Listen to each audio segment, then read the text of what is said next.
Dunque siamo entrati in deflazione e stiamo affondando nella stagnazione. Dopo mezzo secolo, alla pari del resto d'Italia, anche il Veneto deve fare i conti con il calo dei prezzi al consumo e del prodotto interno lordo. Dinamiche che stonano con la musica dell'ottimismo suonata dall'orchestra diretta da Matteo Renzi, tanto che gli industriali hanno preso le distanze dal governo. Per uscire dalla crisi non serve un taumaturgo, aveva detto Maria Cristina Piovesana, presidente di Un'Industria Treviso. Serve una politica che ci governi, rilancia il leader nazionale, con aziende anche nel trevigiano Giorgio Squinzi. Prima ancora era stata la Confartigianato a dare i voti bassi all'esecutivo ed ora pure commercianti ed esercenti si stupiscono di chi è deluso. E la luna di miele, per quanto ci riguarda, non è mai iniziata e quindi nemmeno finisce. Io di questi innamoramenti che durano lo spazio di un mattino sono sempre molto dubbioso.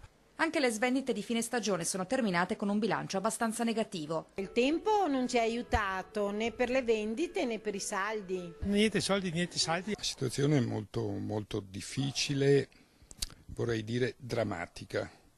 La caduta dei consumi è fortissima, siamo tornati agli anni del dopoguerra. Non è andata proprio male, ecco, non è andata benissimo, ma cos'è che va benissimo adesso? Non abbiamo comprato niente. A quanto pare il bonus di 80 euro non ha risollevato i consumi.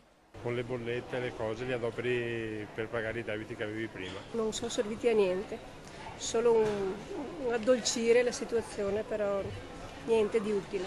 Questo governo, che si caratterizza per le dichiarazioni, deve far seguire anche degli elementi concreti sulla base dei quali l'economia possa concretamente ripartire. Veneto contro Roma anche per lo sblocca Italia, che a queste latitudini ha sbloccato solo 120 milioni su un totale di 3,4 miliardi, considerati un'elemosina. Abbiamo avuto solo le briciole, tuona il segretario nazionale della Liga Veneta Flavio Tosi, e il governatore Luca Zaia concorda, solo fumo nero e irritante.